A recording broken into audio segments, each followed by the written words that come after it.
আমার মায়ের পরে আমার যদি কেউ আপন থেকে থাকে তাহলে সেটা হচ্ছে আমার খালামণি। জানি না কে কোথায় খালাকে কী ভাষায় ডাকেন, তবে আমি আমার খালামণিকে খালাম্মা বলে ডাকি। আসসালামু আলাইকুম, কেমন আছেন সবাই? আশা করছি অনেক বেশি ভালো আছেন।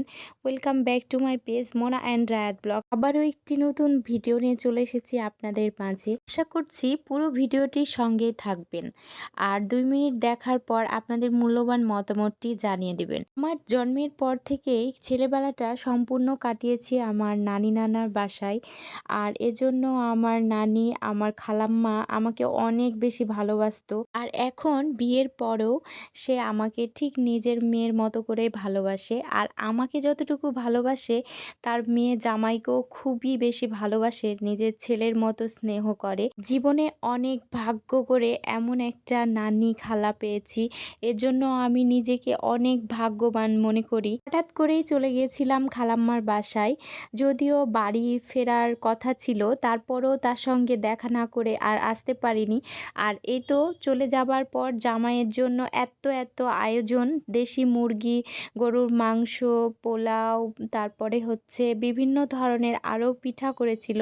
আমি অবশ্য যাওয়ার আগে এগুলো করে ফেলেছিল, তার কারণে রান্নার ভিডিওটা আমি করে রাখতে পারিনি। আর সঙ্গে ছিল আমার নানি। তো যাবার পরপরই হাত মুখ ধুয়ে আমরা সবাই খাবারের টেবিলে বসে পড়েছি। আর এই যে দুপুরের জন্য এত এত আয়োজন। মায়ের পরে জীবনে যদি কেউ স্বচ্ছভাবে আপনাকে ভালোবেসে থাকে, সেই পার্সনগুলো হচ্ছে নানি, খালা, ফুপু। এই পার্সনগুলো আপনার জীবনের খারাপ এবং ভালো সব মুহূর্তেই আপনার জন্য পাশে থাকবে সব সময়, এবং আপনাকে মরার আগ পর্যন্ত ভালো কিছু দিক নির্দেশনা করবে। আমি আমার খালাম্মাকে প্রচণ্ড লেভেলে ভালোবাসি। আর ছোট থেকে যখন আমি তার কাছে বড় হয়েছি, অবশ্যই তার প্রতি আমার একটা ভালোবাসা আছে অন্যরকম। তারপরেও মানুষ যখন বড় হয়, শ্বশুরবাড়ি যায়, তার একটা নিজের পরিবার হয়, তখন সে নিজের ছেলেবেলাটাকে ভুলে যায়। আর তারপরে নতুন নতুন মানুষের সঙ্গে পরিচয় হয়, সব কিছু হারিয়ে ফেলে। কিন্তু বিশ্বাস করেন, এখন পর্যন্ত আমি আমার খালাম্মাকে অনেক বেশি মিস করি আর ভালোবাসি। আজকে আমার সেই প্রিয় খালাম্মার গল্প আপনাদেরকে শোনালাম, আমার মায়ের একমাত্র বোন। ও আচ্ছা, আমি বকবক করতে করতে ভুলেই গেছি যে আমার খালাম্মা কিন্তু অনেক সুন্দর রান্না করতে পারে।